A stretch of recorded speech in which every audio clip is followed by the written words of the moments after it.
ဝန်ဒီယိုရှစ်တောင်းတူကြီးများမင်္ဂလာပါခင်ဗျာကျွန်တော်ဒီနေ့ရှင်းပြပေးချင်တာဆွေးနွေးပေးချင်တာတော့ကျွန်တော်တို့ဝန်ဒီယို enemy 939လေးပေါ့နော်ကျွန်တော် IME International ကတင်သွင်းဖြန့်ချီရပေါ့နော် enemy 939လေးနဲ့ enemy 954လေးပေါ့နော်ဒီနှစ်စီးရဲ့ထူးခြားချက်မတူညီတဲ့ထူးခြားချက်ကလေးကိုကျွန်တော်ရှင်းပြပေးမှာဖြစ်ပါတယ်ဗျာကျွန်တော်တို့ဒီ enemy 939လေးမှာဆိုရင်တော့ engine ကကျွန်တော်တို့ 495BD ကိုသုံးထားတယ်ပေါ့နော် engine မျိုးစားတော့ 495BD ကိုသုံးထားတယ်သူရဲ့ဘိုးကတော့ကျွန်တော်တို့95 stroke ကတော့105ဖြစ်ပါတယ်ပေါ့နော်ဒီ enemy 954 engine ကတော့ 48222 engine ကိုအသုံးပြုထားတယ်သူရဲ့ဘိုးကကျတော့ကျွန်တော်တို့105 stroke ကတော့120ဖြစ်ပါတယ်ဗျဒီ90နဲ့ကျွန်တော်954ရဲ့မတူတဲ့အချက်လေးကိုကျွန်တော်ပြပြပေးမှာဖြစ်ပါတယ်ခုဒီ enemy 90မှာဆိုလို့ရှိရင်အသုံးပြုတဲ့ကလပ်ကတော့ကျွန်တော်တို့တပည့်အရှင်ကလပ်ပေါ့နော်ကျွန်တော်ရှောင်းမောင်းပဲvideo ကလပ်နဲ့ main ကလပ်ကပြီးကြသည်ပေါ့ထုံးလေး၎င်းပဲကျွန်တော် enemy 954လေးမှာလည်းကျွန်တော် Germany နီးပညာ LUK loop နီးပညာအသုံးပြုထားတယ်ရှောင်းမောင်းကလပ်ပေါ့နော် video နဲ့ main နဲ့တော့တက်တက်စီပဲဖြစ်တယ်ပေါ့နော်အဲ့ဒီဟာလေးကိုကျွန်တော်အသုံးပြုပုံလေးလည်းကျွန်တော်ရှင်းပြပေးချင်ပါတယ်ဗျဒီ enemy 90မှာဆိုရင်တော့နော်ကျွန်တော်ကလပ်ပြားက site က10လက်မပေါ့နော်10လက်မ site ရှိတယ်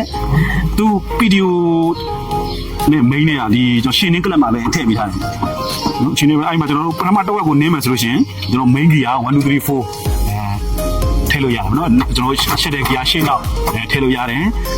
အောက်ဆုံးနေနင်းမယ်ဆိုလို့ရှိရင်တော့ကျွန်တော် video gear ကိုထည့်လို့ရမှာဖြစ်နေပြီဟုတ်90မှာပေါ့နော် enemy 90မှာဆိုရင်ကျွန်တော်တို့တစ်ဝက်ဆိုလို့ရှိရင် main ship ပေါ့နော်ကျွန်တော်1 2 3 4ရဲ့ကျွန်တော်တို့ရှက်တဲ့ gearရွှေ့လို့ရတယ်ပြောင်းလို့ရတယ်အောက်ဆုံးထိနင်းပြီးလို့ဆိုရင်တော့ကျွန်တော် video gear ကို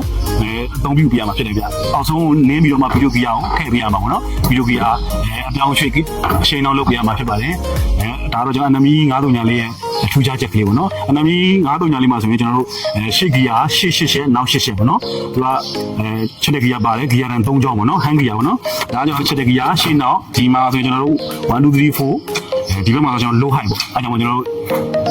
ရှေ့88နောက်88ပဲဗျယခုကျွန်တော်ထပ်ပြီးပြောပြပေးချင်တာ enemy 954လေးရဲ့ PDO နဲ့ main ကလပ်အသုံးပြုပုံလေးကိုကျွန်တော်ရှင်းပြပေးချင်ပါတယ်ဗျကျွန်တော် enemy 954လေးမှာဆိုရင်ကျွန်တော်တို့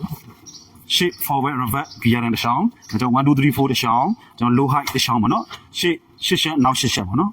အသုံးပြုလို့ရတယ်ဗျဒီ enemy 954လေးမှာဆိုလို့ရှိရင်တော့ PDO သုံးမယ်ဆိုလို့ရှိရင်တော့ကျွန်တော်ဒီ hand mount ပေါ့နော် hand mount ကျွန်တော် PDO gear ဒီလိုမျိုးကျွန်တော်ဆွဲရမယ်ဆွဲပြီးတော့မှကျွန်တော် PDO gear 940ထည့်မှာလား950ထည့်မှာလားအဲ့လိုမျိုးအဲ့ဒါပြီးလို့ရှိရင်ကျွန်တော်ဒီနှိပ်စီလေးကိုနှိပ်ပြီးတော့အောက်ပြန်ချပြီးတော့ PDO ကလပ်ကိုသုံးမှာပေါ့နော် rotor ပြီးတော့မောင်းပါဗျenemy 90ကျတော့ကျွန်တော်ဒီရှင်းနေကလပ်မှာပဲပါတယ်ဗျကျွန်တော် enemy 954လေးကျတော့PDO နဲ့ main နဲ့ကို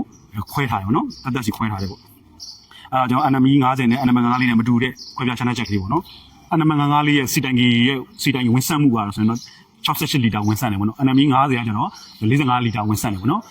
enemy 954လေးမှာဆိုရင်တုံးထားတဲ့တာယာကကျွန်တော် two way တာယာကိုအသုံးပြုထားတယ်ဒီ enemy 90ကတော့ကျွန်တော်ကုန်းတာယာကိုအသုံးပြုထားတာဖြစ်တယ်ဗျကျွန်တော်တို့ဒီ hydraulic နဲ့ပတ်သက်ပြီးတော့လည်းကျွန်တော်ပြောပြပေးချင်ပါတယ်ဗျ hydraulic မှာဆိုလို့ရှိရင် enemy 954လေးကဆိုရင်သူ့ရဲ့martin နိုင်မှုဝင်အားပေါ့နော်ဆိုရင်သူက15.9 ကီလိုနျူတန်ကိုမနိုင်တယ်တနည်းအားဖြင့်2တန်နီးပါးလောက်ကိုမနိုင်တယ်ဒီ enemy 90ကျတော့ကျွန်တော်တို့ဒီ14.2 ကီလိုနျူတန် 1.5 တန်ပေါ့နော်တန်ခွဲလောက်ကိုအတာယာမနိုင်တယ်ဗျ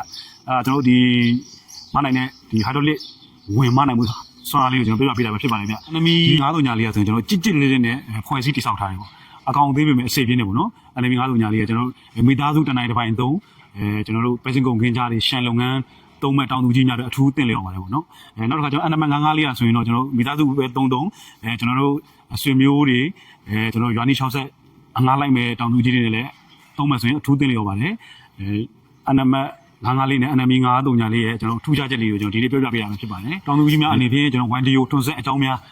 မေးမြန်းစုံစမ်းခြင်းနဲ့ဆိုလို့ရှိရင်တော့ကျွန်တော် comment chat box မှာ comment မှာဖြစ်ဖြစ် chat box မှာဖြစ်မေးမြန်းစုံစမ်းလို့ရပါတယ်ကျွန်တော်တို့ IME International Service နေဖြင့်ဒီတက်စိတ်ဝင်စားစရာကောင်းတဲ့အကြောင်းအရာကိုတင်ဆက်ပေးမှာဖြစ်လို့တောင်သူများအနေနဲ့ like and follow လေးလုပ်ပေးကြပါခင်ဗျာတောင်သူဦးကြီးများအားလုံးအဆင်ပြေရှုံးမွေးကြပါစေခင်ဗျာ